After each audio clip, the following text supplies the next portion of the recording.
திருப்பூர் மாவட்டம் காங்கேயம் சட்டமன்ற தொகுதி அதிமுக வேட்பாளர் NSN நடராஜ் குண்டடம் ஒன்றியத்திற்கு உட்பட்ட வடசின்னாரிபாளையம் உள்ளிட்ட 30க்கும் மேற்பட்ட கிராமங்களில் தீவிர வாக்கு சேகரிப்பில் ஈடுபட்டார். அப்போது பேசிய அவர், EPS மீண்டும் முதல்வர் ஆனதும் அரிசி அட்டைதாரர்களுக்கு விலையில்லா ஃபிரிட்ஜ் மற்றும் மாதம் 2000 ரூபாய் உரிமைத் தொகை வழங்கப்படும் என்று தேர்தல் வாக்குறுதிகளை எடுத்துரைத்தார்.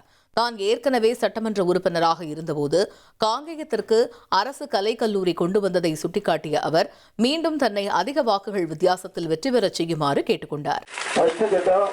முதலமைச்சர் 2 நாள்ல 10,000 பேங்க் வந்து எல்லாருக்கும் வந்து 2000 ரூபாய் மாசம் வந்து 3வது திட்டம் ஒவ்வொரு குடும்பத்துக்கும் ரேஷன் அரிசி நல்ல அரிசி வந்து 4வது அத்தனை பேருக்கும் பிரிஞ்சு வந்துடும் 5வது 3 சிலிண்டர் வருஷம் 3 வந்துடும் 100 நாள் வழிமுகத்தமாக பண்ண போறாங்க.